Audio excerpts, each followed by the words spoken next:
Hello, listeners. This is Kat. Welcome back to Put Your Hands Up Podfic. This will be the continuation of Deku D.O. This will be Part 10, Chapter 11, entitled The Rescuers. The only word to describe the first exam was chaos. As Izuku suspected, the other schools ganged up together to attempt to crush UA. Class 1A, however, had somehow managed to survive by the skin of their teeth. Even those who had recklessly split from the rest of the group had managed to squeeze past the finish line.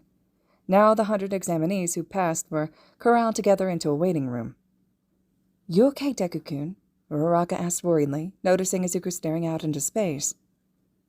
"Yeah, I'm fine," Izuku sighed. "There's just something about that girl that's bothering me." "You mean like how she went full-on psychotic and scratched you?" "I mean, yes, but it's more than that. She just felt wrong. Did we ever find out how her transformation quirk worked?" "No idea," Uraraka shrugged. "I'm starting to wonder if it may have been blood-based, hence why she scratched me, and that worries me." "What do you mean?" "She retreated immediately after drawing blood. It doesn't make sense. If she was using some kind of blood-based quirk in the exam, that should have given her the advantage. But she didn't attack. It worries me that she may want and have my blood for some other purpose." "She's a hero student. I doubt she's up to anything nefarious," Uraraka laughed. "Maybe you're right." Izuku smiled sheepishly, but he couldn't shake the heavy pit in his stomach. "That marks the end of the first exam," Mara's voice boomed from an overhead loudspeaker. "For those of you who passed the test, please turn your attention to the screen." Izuku swirled around and noticed a large projector screen descending from the ceiling. It's a test arena," Mara mocked dryly. "What's gonna happen next?" "Why?" Sero pondered. "What does that mean?" Tenya added. "There's only one more round of the exam," Mara revealed. "Your goal is simple. Undertake rescue exercises and save bystanders who are trapped in these disaster sites. A rescue mission." Izuku let a large grin spread over his face. Now this was in his wheelhouse. "Save the what now?" Ashido questioned. "Bystanders," Hagakure replied. "We learned about them in class, remember? They're people at a disaster scene or innocent civilians on a street." "Use this time to show us how you will carry out successful rescue procedures once you receive your provisional licenses. Treat this as if it were the real thing. Rescuing." A series of images depicting civilians appeared on the screen. Mara let out a sarcastic gasp. "Little kids and old people." Izuku immediately recognized the figures. These were actors for Help Us Co. In addition to serving as fake bystanders for hero rescue scenarios, they helped train medical professionals in simulations. The clinic had never hired them, given their dubious legal status, but Natsu had worked with them at medical school and had plenty of stories to share. Apparently the actors had a wicked sense of humor and liked to prank trainees. "That's so dangerous," Mineta protested. "Why are they here?" "These specialists are trained professionals. Let me introduce you to the Help Us Company," Mara drawled. "The HUC bystanders have dressed up like injured victims and will be located throughout the disaster site. We'll be judging you on how well you keep them safe. Oh, by the way, we'll be scoring you on a point-based system. If you have more points than the benchmark at the time the exam ends, then you pass. We'll start in 10 minutes. Take care of any necessary preparations now." Like before, the walls suddenly collapsed, revealing a cityscape disaster site not unlike that of Kamino Ward.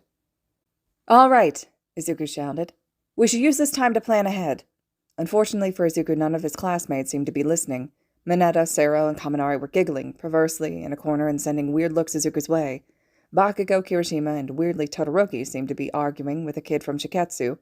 Uraraka was trembling nervously, while Ashido and Hagakure tried to console her. "I don't think anyone heard you, Kero," Sue mused. Izuku sighed heavily and gave a sharp whistle. The entire test area quieted. "Oi!" he shouted after getting everyone's attention. "We need to use this time to prepare wisely. This isn't like the last test. We aren't competing against each other anymore. We need to work together to launch an effective rescue of this scale." "Who made you the boss?" The kid from Shiketsu, Izuku thought his name was Mora, sneered. "Yeah, you UA kids think you're so tough," someone in the crowd shouted. "I can't force you all to cooperate," Izuku agreed easily. "But we shouldn't be thinking of this as a simulation. The most important element of being a hero is saving people. If this were a real natural disaster, would you still refuse to work together to rescue the bystanders?" The crowd broke out into quiet murmurs. "He's right," Ida piped up. It is disgraceful for us to act this way as future heroes. I agree, Inasa boomed. This advice is passionate, to the extreme. Right, Izuku scratched the side of his face. Anyways, who's with me here? The crowd broke out into grumbling again, but everybody stayed put. All right, we don't have the exact situation yet, but regardless as to what it is, we should break down the test site into a quadrant system and search designated areas in small teams. Creati, could you make a communicator for each team? Sure, no problem, Momo agreed. All right then, Izuku smiled. You're on mission control. Please work to direct and coordinate all the teams. Roger that. Before Izuku could continue any further, he was interrupted by Mera's voice over the loudspeaker. Villains have performed a large-scale terror attack spanning all of... Insert city name here. Izuku face-palmed. Could Mera be any lazier? Since most of the buildings collapsed, there are many injured. Due to heavily damaged roads, the first responders have unfortunately been delayed for the time being. Shit, Izuku cursed. You need to give a quick crash course in field medicine and triage to his classmates. Until emergency services arrive, the heroes in the area will lead rescue efforts. Your task is to save as many people as you can and help the injured. And with that, begin. All right, everyone, Izuku shouted again before anyone could start talking. Who here is trained in field medicine? About 12 second and third years from various schools raised their hands. Okay, 2 of you need to come with me and Creati to set up a designated medical treatment and mission control area. Everyone else, form 10 teams. Make sure each team has 1 medic. Creati, could you hand out the communicators? I'd also appreciate it if you could give each team a set of triage tags. Right, Momo agreed. I'll also make a drone so we can get an aerial view of the disaster site. Nice thinking, Izuku shot her a smile. All right, everyone. This is a mass casualty event, so we'll be using a basic triage system. If someone is able to walk on their own, please give them a green tag and direct them to the medical treatment area. If they are too injured to walk, but not so injured that they would likely die, please give them a yellow tag and bring them to the treatment area yourselves. If they are so severely injured that they are untreatable or unmovable, give them a red tag and leave them where they are. Dead bodies should receive a black tag. What? Several people cried in outrage. We can't just leave seriously injured people to die, Mina shouted. I can't believe you'd say something like that. Yeah, what she said. How can we call ourselves heroes if we don't save them? Izuku leveled the crowd with a stony glare which caused them to quiet. It sucks, but the reality is we can't save everyone. Our time and our resources in this situation are severely limited. By wasting them on lost causes, we are condemning people who we actually had the ability to save. This is the professional standard used by first responders and emergency room doctors. We don't have time to quibble over ethics right now. Everybody on a team, spread out and start searching. This will be Mission Command and the medical treatment area. With a few last grumbles, the crowd dispersed. Here, Momo handed Izuku a communicator. You should have one of these too. Thanks. I just hope they listen to my warning, Izuku sighed, fixing the device to his ear. Now we need to set up. How are you on your fat stores, Yaguro-Zuzan? I have protein bars, which I can use to replenish if I need to. What do you need? We need to set up a sterile treatment area. A tent and a couple of stretchers would be great if you can manage it. Maybe a spinal board or 2. Given the number of collapsed buildings, I suspect we may see some severe crush injuries. No problem, but I'm probably done for a while after that. I understand.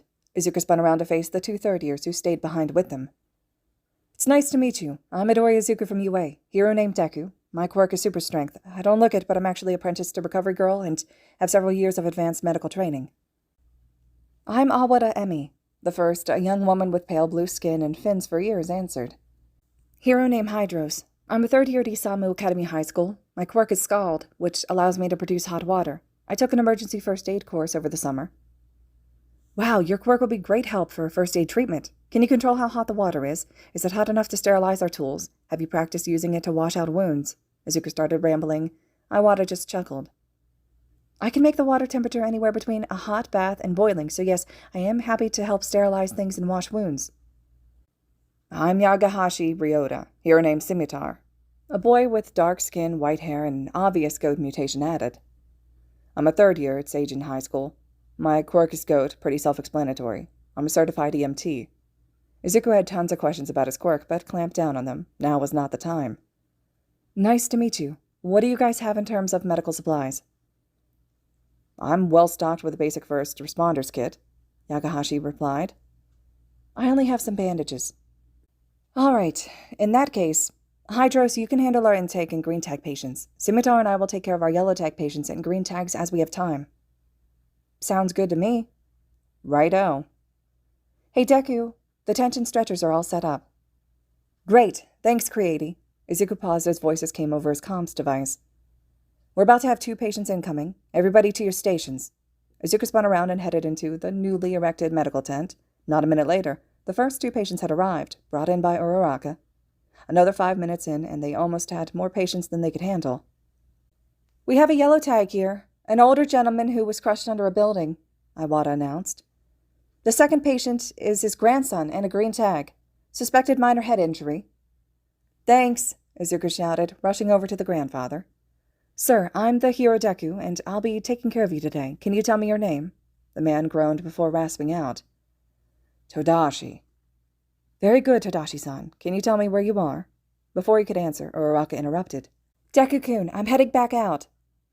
Thanks, Aravati. If you find someone else with a suspected spinal injury, please don't move them. We'll send someone to you with the proper materials. All right.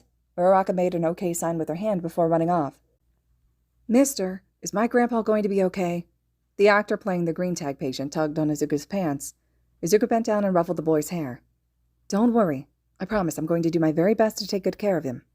The actor's eyes sharpened as he broke character. Not bad. You didn't make any promises you couldn't keep. Of course not. All that making empty promises will do is open me up for a medical malpractice suit.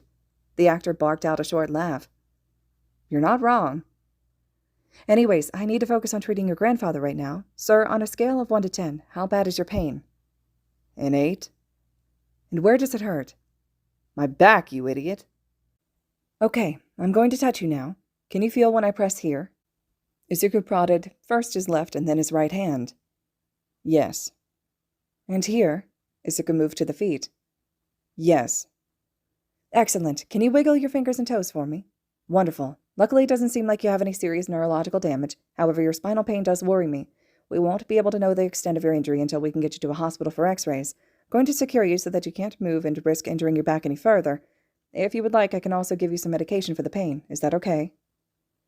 Just do what you need. I don't need the pills. I'm just acting after all. You know your stuff, kid. I would have docked you points if you hadn't gotten my consent for treatment. Izuku nodded and began to secure the man to the spinal board. Okay, that should do it. It looks like I have several other patients I need to attend to now. The emergency responders should be here soon to take you to the hospital. What about me, mister? I have an ouchie too. The actor playing the grandson pointed to his forehead. I see. You were very brave to wait so long.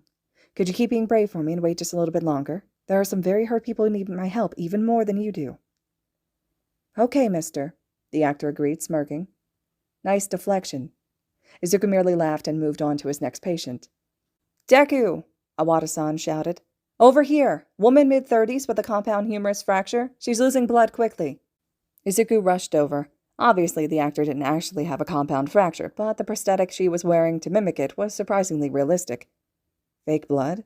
Izuku mused. I wonder where it's coming from. Ma'am, my name is Deku, and I'll be taking care of you today. Izuku introduced as he pulled his pulse oximeter from his pocket and attached it to his patient's finger. The readings were normal, of course. Can you tell me your name? The woman just stared blankly, breathing rapidly. Shit, she's in shock. Help me lay her down and elevate her feet. Sure thing, Iwata agreed, helping Izuku to move the woman and stuffing some towels under her feet. Okay, the first thing we need to do is stem the bleeding, Izuku ordered as he pulled a couple of sterile bandaging pads from his first aid kit. Please use these to apply pressure to the wound. Be very careful not to touch or jostle the exposed bone. While you do that, I'm going to tourniquet the arm. Right. Iwata grabbed the bandages from Izuku. Izuku pulled off his belt and wrapped it around the patient's upper arm using 1% of One For All to pull it as tight as possible. Ow! The actor winced. Watch it. I'm not actually bleeding here, you know. I'm aware, Izuku answered calmly.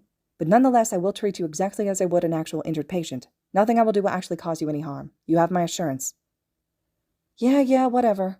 The actor rolled her eyes. I guess I can't argue with that. We are grading you after all. Still, could you loosen this thing? I promise not to dock you for it. All right, Izuku agreed, loosening his tourniquet. The actor breathed a sigh of relief. I need to ask, should I assume that you are still in shock? It's fine, you clearly know what you're doing, the actor waved off. Go help someone else, you pass in my book. Are you sure? I haven't splinted your arm yet. It's fine, go on. Thank you, then. Izuku bowed his head.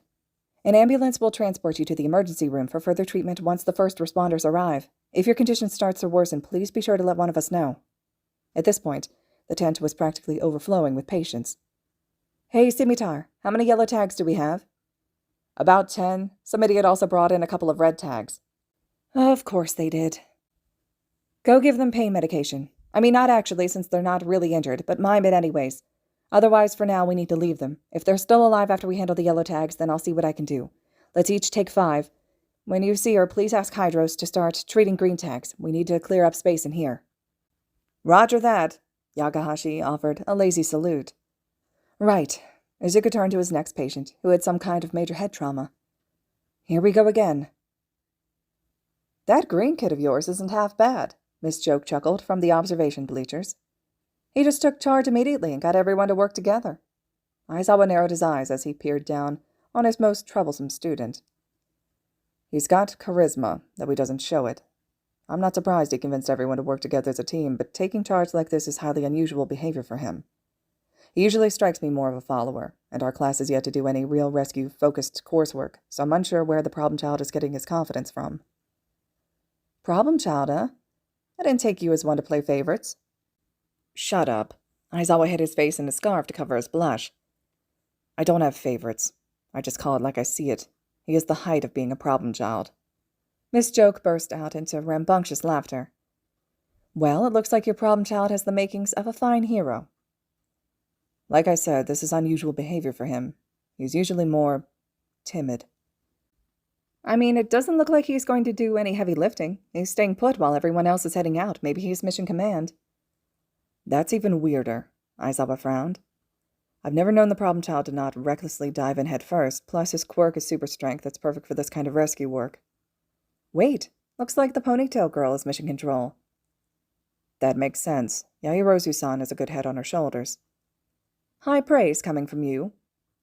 Nothing of the sort. Like I said, I simply call it as I see it. Wait, did the problem child just enter the medical tent? Yep, guess he must be on first aid then. But we haven't covered any first aid yet. Surely that's something that the older students would handle. You haven't? Weird. Maybe he has some training from outside of school. Not that I'm aware of.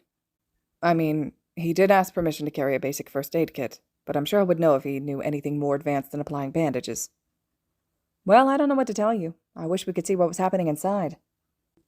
They're recording everything using drones. I'll look back at the footage after this is all over. What are you doing in there, problem child? Mission Control, this is Deku. Can you hear me? Over. Izuku asked into his comm. Deku, this is Mission Control. I hear you loud and clear. Over. We're running out of clean bandages and disinfectant. Any way you can make us some? Over.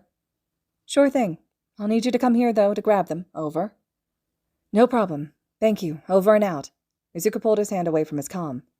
Oi, Hydros. I'm going to grab some more supplies from Creati. Can you take over for me? Yeah, sure thing, Iwata shouted back. Come back quickly, though. We're being overrun. Roger that. Izuku gave a short nod and a grin before exiting the medical tent for the first time since the exam had started. Ooh, look. Your favorite student finally left the medical tent. I told you I don't have favorites, Aizawa grumbled, but Miss Joke was too busy cackling to listen. You're just too easy, Eraser. Hey, Creati, I'm here for the... But before Izuku could finish the sentence, an explosion shook the testing grounds. What? Yaoyorozu gasped before speaking rapidly into her comm. This is Mission Control. Does anybody have a visual of the explosion? Over.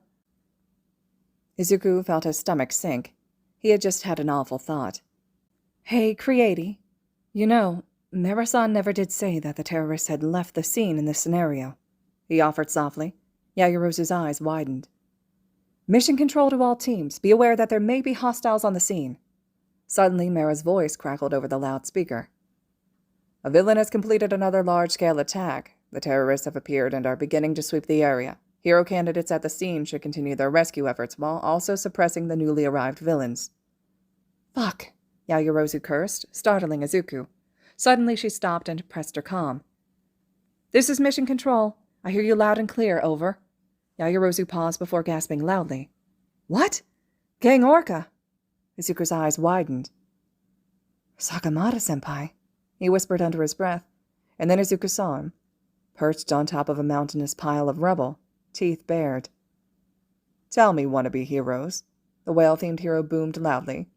Can you rescue people and fight at the same time? All right, listeners.